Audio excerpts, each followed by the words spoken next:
अस्सलामुअलैकुम जी। Sufiyan Gill tractor point YouTube channel तो जी दोस्तों लेज़र चल रहा सीगा जी बलास्ट ट्रैक्टर के पिछे तो नाल मौजूद है जी साडे महबूब भाई होनी तो इन्होंने थोड़ी जी गलबात करते हैं जी लेज़र के हवाले नाल ट्रैक्टर के हवाले नाल। अस्सलामुअलैकुम। हाँ जी महबूब भाई की हाल आ? अच्छा तो ट्रैक्टर किहड़ा मॉडल अपने कोल? 97 मॉडल तो MTZ 50 वा। अच्छा तो ये लेज़र सबसिडी वाला वा? अच्छा तो अपने ये दसो भी किन्नी की देर हो गई है लेज़र चलाउंदियां नूं? 8 साल हो गए। बलास्ट से चलाया कि होर ट्रैक्टरों से भी चलाया?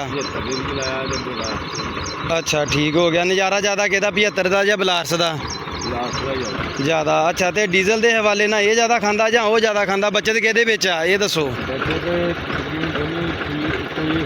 बराबर ही खांदे आ। अच्छा तो ये दसो कि लेज़र चलदा किहड़े गेयर दे विच? अज ये दसना तुसीं। चौथे दे विच? चौथे लो दे विच।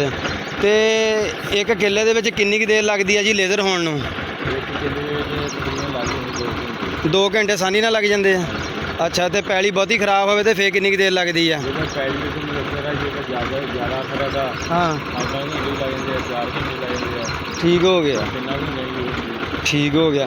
तो रूसी एक किले दे विच अगर 2 घंटे लेज़र हो 2 घंटे लेज़र होंदा तो किन्ना तेल पी जाता रूसी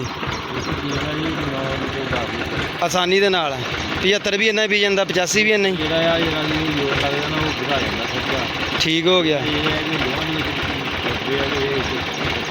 अच्छा तो अजकल किराया शराया की चलता? 3000 रुपया। जे किसी ने ज़्यादा करवानियां होण तो वो फिर उस हिसाब नाल कोई रियायत हो जाती है। ठीक हो गया जी, बहुत मेहरबानी शुक्रिया जी। आप तुहानूं ट्रैक्टर ते लेज़र दिखाउंदे हैं जी लागे हुण नज़दीक तो।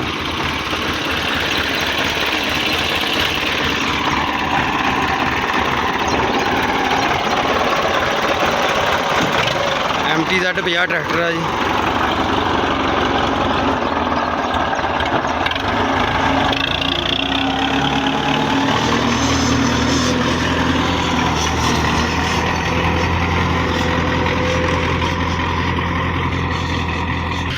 हाँ जी दोस्तों ये कणक का बड सीगा जी।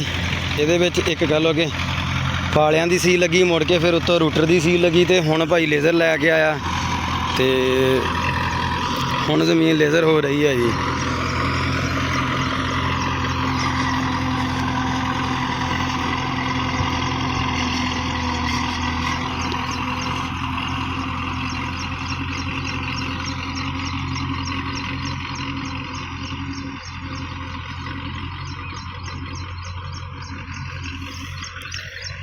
बाकी दोस्तों आज अच्छे शहाद वाला रूसी खड़ा जी।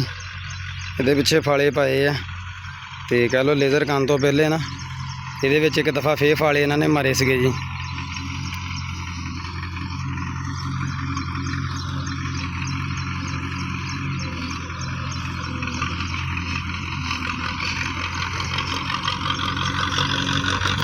बाकी भाई हुणी कह रहे हैं कि 75-85 का लेज़र तो थोड़ा जिहा खर्चा वध हो जाता जी रूसी की निस्बत, क्योंकि जो जोर लेंदा ना जिथे करा फुल भरदा जी ये 8 फुटा करा वा जी।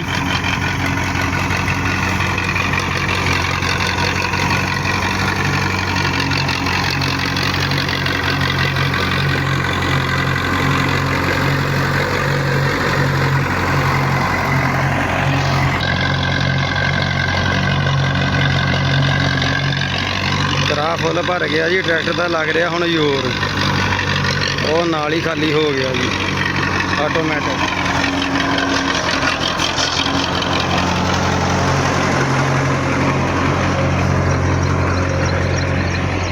और रिसीवर लगा जी।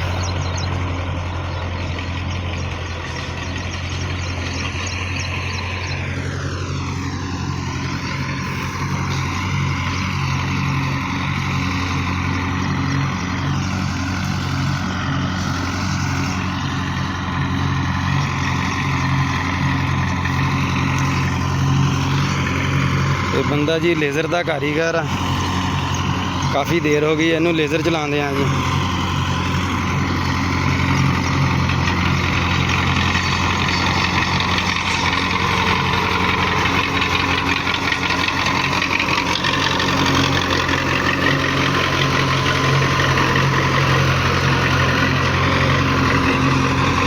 ਵੀ ਦੋਸਤੋ ਅਗਰ ਵੀਡੀਓ ਵਧੀਆ ਲੱਗੀ ਹੋਵੇ ਤਾਂ ਇਹਨੂੰ ਲਾਈਕ ਸ਼ੇਅਰ ਜ਼ਰੂਰ ਕਰਨਾ ਜੀ। ਜਿਹੜੇ ਦੋਸਤ ਚੈਨਲ ਤੇ ਨਵੇਂ ਆਉਣ ਵਾਲੇ ਉਹਨਾਂ ਦੇ ਅੱਗੇ ਰਿਕਵੈਸਟ ਆ ਕਿ ਉਹ ਚੈਨਲ ਨੂੰ ਲਾਜ਼ਮੀ ਸਬਸਕ੍ਰਾਈਬ ਕਰਨ ਔਰ ਬੈਲ ਆਈਕਨ ਨੂੰ ਔਨ ਕਰ ਲੈਣ ਤਾਂ ਕਿ ਕੋਈ ਵੀ ਵੀਡੀਓ ਅਪਲੋਡ ਕਰਾਂ ਤਾਂ ਨੋਟੀਫਿਕੇਸ਼ਨ ਤੁਹਾਨੂੰ ਮਿਲਦਾ ਰਹੇ।